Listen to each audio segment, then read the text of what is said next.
Would you join with me in prayer, please? God, may the words of my mouth and the meditation of all of our hearts, no matter where we are, be pleasing and acceptable to you this day, for you are truly our rock and our Redeemer. Amen.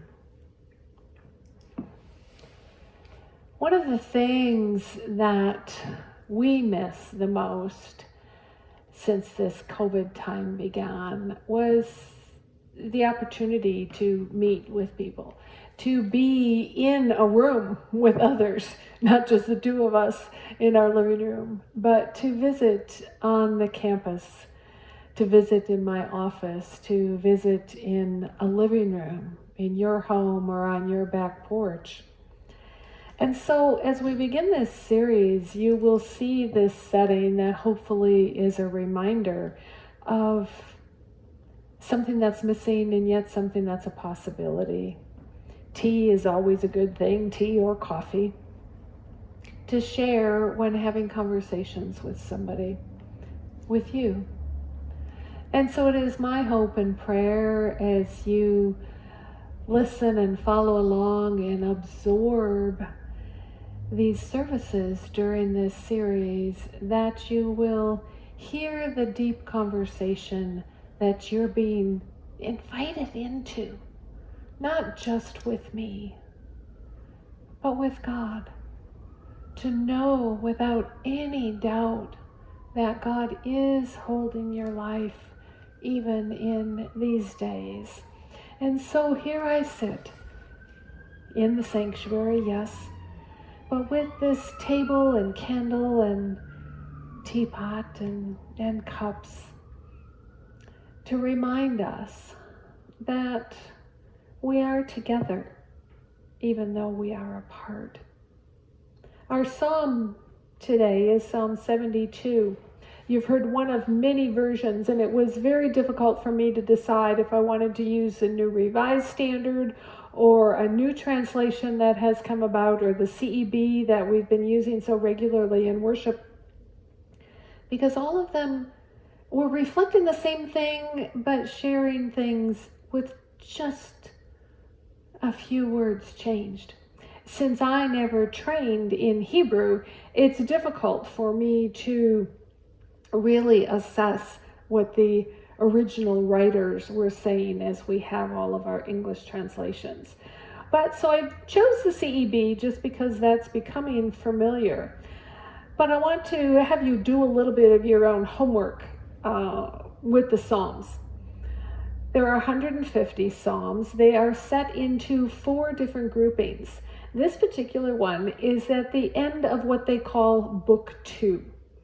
It is a psalm that is meant, as Richard talks about, as a coronation. It's this high piece of talking about kings and all of the responsibility that kings have. And so in this text, we have David, who's about ready to pass on his throne, if you will, to Solomon. And he's explaining that, Solomon, this is what a good kingdom is. This is what a good king does. And so as Richard explained, we have this compassion and generosity and justice that just lifts up and is offered to Solomon, saying, please keep these things close and dear to your heart so that you may serve your people in the way that God would have you serve. And if we continue that through and look to Jesus as far as what he might have to offer as well, we have David explaining to Solomon, this is what you should do. And we have then Jesus explaining to his followers and to us, this is how you do it. And so it's this relationship with how do we take a text that is thousands of years old and make it be a part of our lives. How can we hear these words that is so beautifully reflected in Richard's song that was shared with you about what it means to be held? The text in the CEB says, He redeems their lives from oppression and violence. Their blood is precious in His eyes. But I share with you this instead. So you've heard me, if you've been following me for a while, Nan Merrill wrote a book called Psalms for Praying, an invitation to wholeness some years ago. She writes this same line in this way, and this one touches my heart.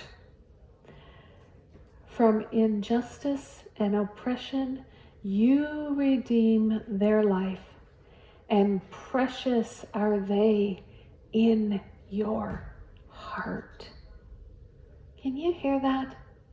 Can you hear that sentence for you? Speaking to you. God redeems our lives, and we are precious in God's heart. It seems to me the whole meaning of love is built on that kind of compassion, is built on that kind of relationship. The whole notion of justice that comes out clearly in this psalm and in many, many, many texts in the Bible, this theme of justice cannot be expressed or shared without compassion, without this heart peace, without the peace that says, you are precious. You are the beloved and held in God's hands. God is holding your life. And the connective piece for us is that as we are held by God, we also are the holders for one another. Because if you were to take the opportunity to share your stories with us about how God has held your life, I would surmise that most of them, if not all, would involve other people filling in, if you will, for God, representing God's love. It's that connection that holds us together. It's not just God holding your life. It is all of us together in community, standing for what is spoken of in this psalm, the compassion for God's people, the compassion for all of creation, the caring, the nurture, all that is necessary for the world to be whole. All that I believe is necessary for us as we begin this new year. Hopefully each one of us will take opportunity to see for ourselves how this preciousness doesn't mean the tiny new baby that's just been born, in whose birth we celebrated at Christmas, but also in whose life is just beginning now. Grandchild or a new child in your life or someone you know.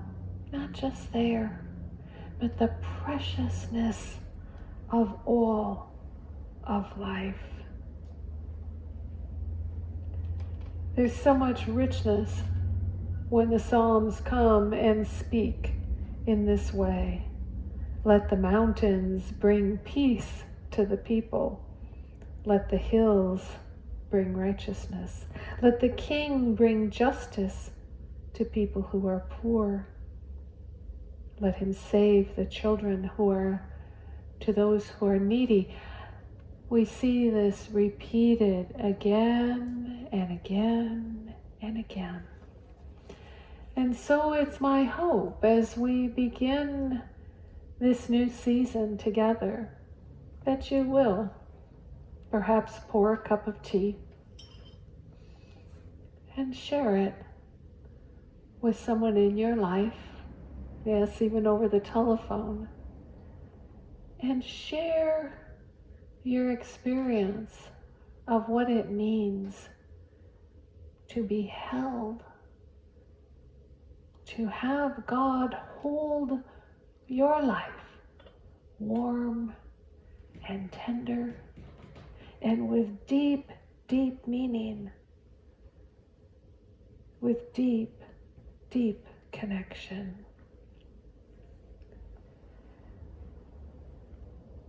There's a place in verse 6 that we don't see often in the desert.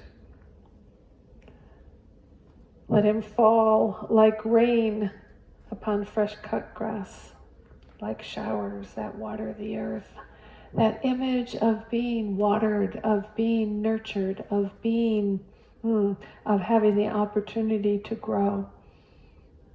May that be yours and mine as we share in these days together. Your life is precious. God is holding it. That's how important you are. I hope you know that in the depths of your soul.